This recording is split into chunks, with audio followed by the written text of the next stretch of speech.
My name is Sherry, and I'm 41 years old. I'm juggling a busy life, working alongside my husband and cheering on my son who's passionate about soccer. When I was a student, my parents never came to my extracurricular activities. But now, it's expected for parents to take turns supporting their kids at my son's middle school soccer club. Honestly, it's a hassle to run around after work. Still, I want to support my son who's all fired up about winning the league championship. So, I can't slack off when it comes to helping out during practice. This year, the team is especially strong. The starting lineup is filled with motivated and skilled players, boosting the team's morale. We're all working hard, aiming for that long-desired championship. But with that comes the inevitable parent interactions within the club. Yes, the so-called parent politics. And lately, it's been causing me some stress. Sherry, you really need to get here earlier.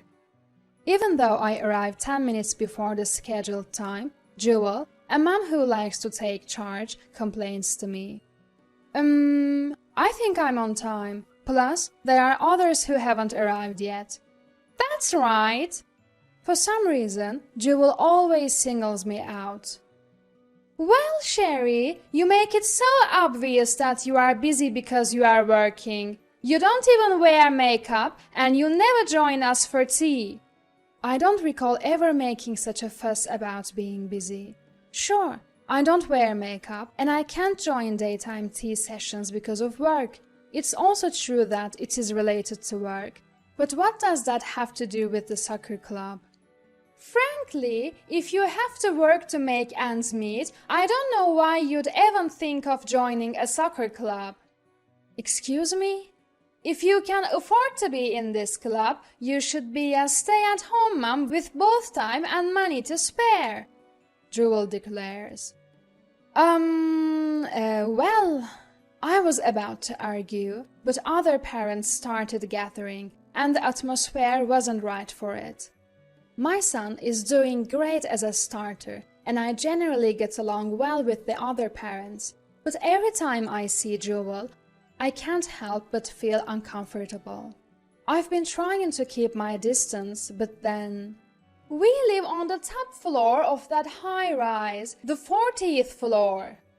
During a break in a practice game one weekend, Jewel pointed to what locals call the Kitten Tower, a 40-story luxury high-rise that's become a symbol of the area.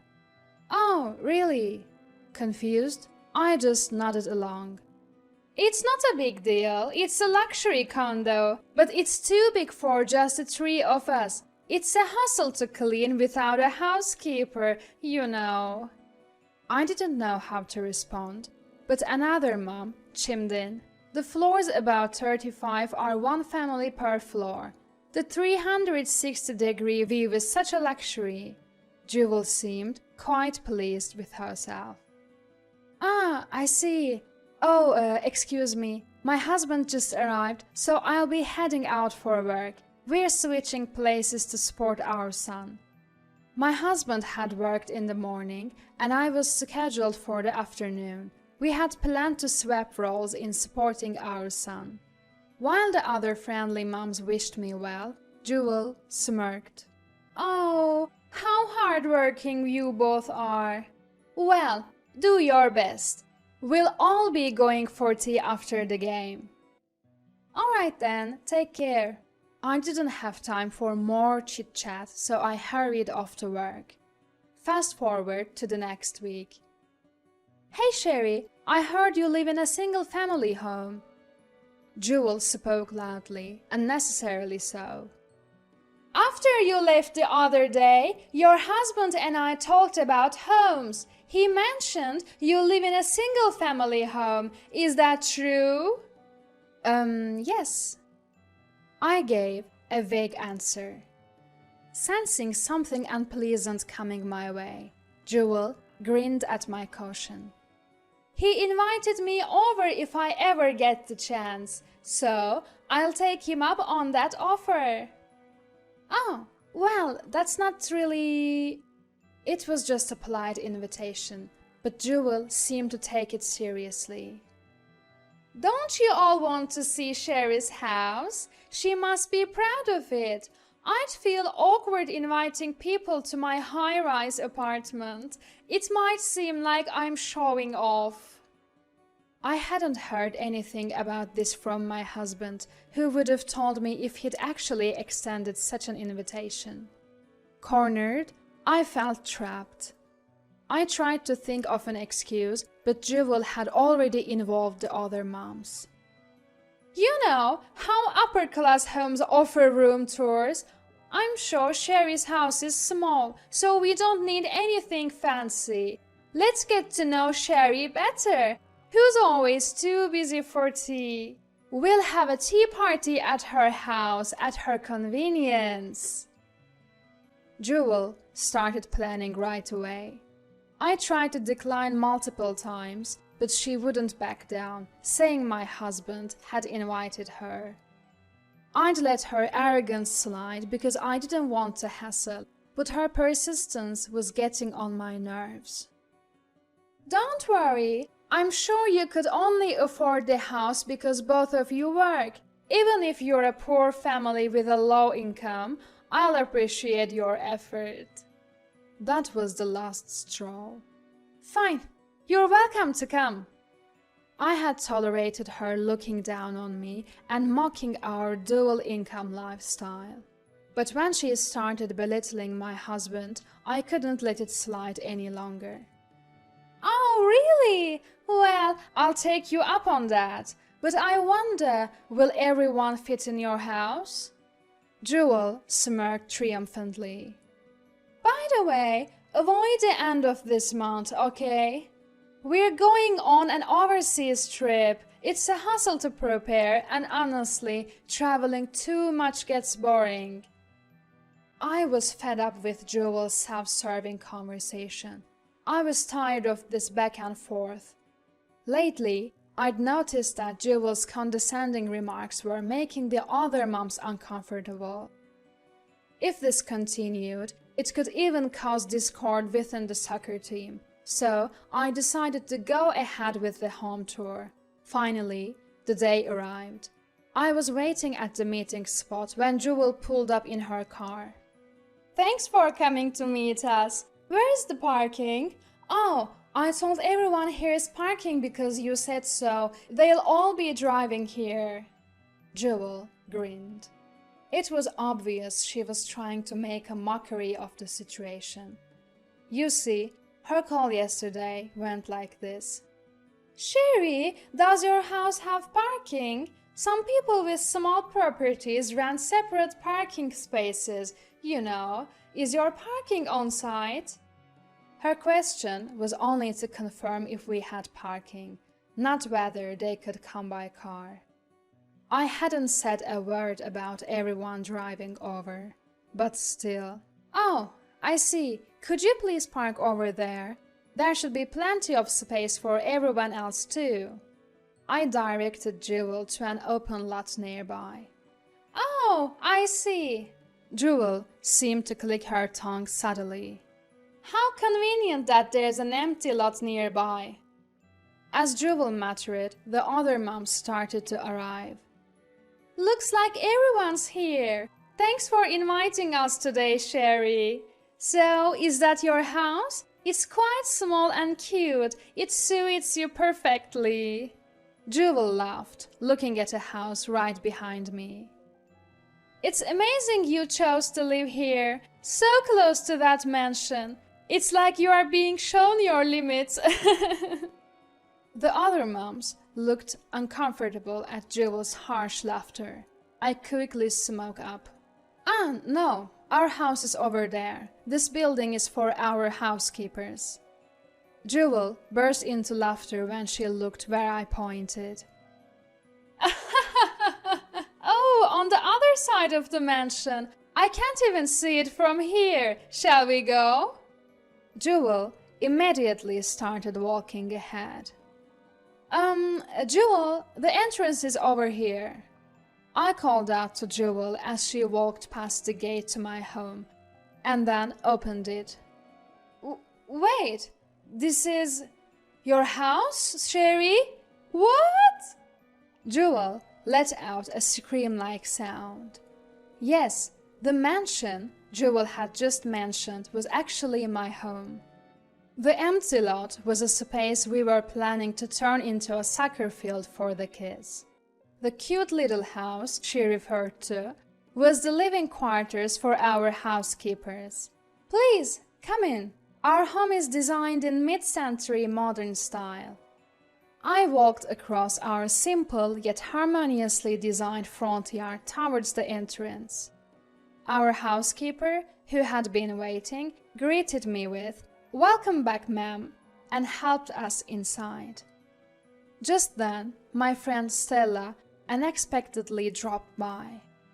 "Sherry, I found something cute while I was out and bought it as a gift. Oh, am I interrupting?" Stella started to leave, feeling awkward in front of the soccer moms, but they insisted she stay, so Stella joined us for tea. "Oh, how rude to have friends drop by without an appointment," Jewel muttered, lacking her usual gusto. Ignoring her, I led everyone inside. "Let's have a tour of the house later. For now, please have a seat. I'll prepare some tea and snacks." "Is this for real?" Jewel mumbled, half in shock, as I led her to the great room. The weather was nice, so the doors facing the courtyard were open, revealing well-maintained lawns and shimmering pond. "You have a garden and a large pond inside your property?" Jewel was speechless. "Feel free to explore the garden. My husband designed both the house and the garden, so he'd love to hear your thoughts." While I was explaining, the housekeeper prepared the tea. "Today's snacks are from my company, a product we're planning to launch soon. I hope you like them and would appreciate your feedback." The other moms cheered at the sight of the beautifully arranged snacks. "Wait, Sherry? Your company? And your husband designed the house? What's this? Were you pretending to be poor, tricking me and laughing behind my back?" Jewel, who had been silent, suddenly blurted out this outrageous accusation. "I never tricked anyone. If you didn't know, it's because you never asked." I was utterly exasperated. Let me take this opportunity to explain. I ran a company that focuses on next-generation snacks. Due to hygiene reasons, I can't wear makeup, and because of my responsibilities, I can't be away from the company for long. So, I usually can't join you for tea. My husband also runs an architecture firm, so we are both working professionals. After reintroducing myself, the other moms applauded, but Jewel's mood plummeted. Who cares about this big, empty house? For your information, I live on the 40th floor of a high-rise." Just as I was about to respond to Jewel's sudden outburst, Stella clapped her hands in realization. "Sherry, it's her, isn't it?" I nodded at Stella's excited question. Then she talks to Jewel. "Hey, you live on the 40th floor of what they call the Kitten Tower, right?" Caught off guard by Stella's innocent question, Jewel regained her usual confidence. "Yes, so what?" Stella grinned and asked, "Can you show us pictures of your place? The view from your room, maybe. You must have taken some on your phone, right?" Stella tilted her head cutely, and the other moms chimed in, saying they'd love to see the pictures. However, Jewel feigned regret. "Oh, I'm sorry. Living there has become so normal for me that I've never thought to take pictures. So no, I don't have any on my phone." Jewel made a disappointing face. Stella burst into laughter at Jewel's response. What's so funny? Jewel raised her voice, clearly irritated. I just thought it was amazing. You don't take pictures because it's so normal for you? I still can't help but capture the sunrise and sunset. Stella showed us her phone screen, displaying a beautiful sunset and a familiar landscape. Look, this is the exact image used in the Kitten Tower's promotional material. Oh, and there's Mia, my cat! I couldn't help but get excited at the beautiful scenery and the appearance of Stella's beloved cat, Mia. What are you talking about? Jewel scolded, so I decided to enlighten her. She's the real resident of the 40th floor of the Kitten Tower. What? Jewel's tiny scream was directed at the key Stella pulled out, designed exclusively for the upper floors of the Kitten Tower. It's not enough proof, so you're welcome to come over right now. Jewel's face twisted at Stella's smile. Every once in a while, I get inquiries through the front desk asking if I'm Jewel. Now it makes sense. You are the Jewel they were asking about. Stella's expression turned stern. It's quite a nuisance, you know. Confronted by Stella, the real resident of the 40th floor of the luxury high-rise, Jewel was visibly shaken. It seems she's been lying about living on the 40th floor of a luxury high-rise, not just in our soccer club, but elsewhere too. So, what's the real story? The next time one of your friends asks, you'll have to correct them, won't you? Cornered by Stella's questioning, Jewel trembled like a newborn fawn, attempting to flee. Tell the truth! Yikes! Blocked by an angry Stella, Jewel gasped and shook her head, but there was no escaping the truth. I live on the first floor, Jewel finally admitted, her shoulders slumping. Oh, the first floor. So, if you count from the top, that's the penthouse. Isn't that clever? Should we laugh it off? Though Stella's tone was playful, she was clearly furious. The other soccer moms all looked at Jewel with disdain. You know, some people deliberately chose to live on the lower floors of luxury buildings. Easier access to their apartments, easier to evacuate in case of emergencies, and the property value doesn't depreciate as quickly. But I doubt you had any of that in mind, did you, Jewel? When I asked, Jewel stammered. I have to go. Bye! She hurriedly made her exit, barely even saying goodbye. I don't get why she had to lie about living on the 40th floor, when living in a luxury building is impressive enough. As I spoke my mind, Stella burst into laughter. You know, Sherry, you might not be aware of this since you've only lived in a single-family homes, but in luxury high-rises, the price varies greatly depending on the floor. Some people really care about the hierarchy based on which floor they live on. That's probably why Jewel wanted to show off. I love heights, so I chose a high floor, but some people see that as a status symbol, Stella explained. I shook my head. No way, heights scare me. The view you showed me was beautiful, and I'd love to see it. But I'd probably freeze if I went up there. My husband even designed our house as a single story because he knows I'm afraid of heights. Stella laughed even more at this.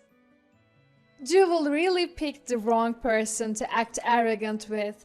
Even if she did live on the 40th floor of a luxury high-rise, it couldn't compare to this sprawling single-story home made entirely of domestic wood. The other moms nodded in agreement with Stella's words. I'm not familiar with luxury high-rises due to my fear of heights, but if Stella says so, it must be true. Sorry for putting a damper on our fun tea party, Stella said, looking apologetic. But I was more than satisfied with how things turned out, especially since I wanted to put a stop to Jewel's incessant talking. Let's get back to our tea party, shall we? We all enjoyed the rest of our time together. 3 months later, Jewel and her family moved far away. Turns out she had been spreading lies not just in the soccer club, but elsewhere too. When her web of lies unraveled, it seemed like she no longer had a place in this town. I was initially worried about our soccer team, but with Jewel's self-righteous leadership gone, a kid who had been hiding his skills suddenly blossomed. In fact, the team's atmosphere and skill level improved so much that winning the league now seems like a real possibility. Between you and me, I was really fed up with Jewel's arrogant attitude. Thanks to being friends with Sherry, I can now go support the soccer club without any worries. I really appreciate it. It seems like the bonds among the soccer moms have deepened even more. Let's aim for the championship, guys. Sporting my energetic child as they run around, along with my hard-working husband, is my daily joy.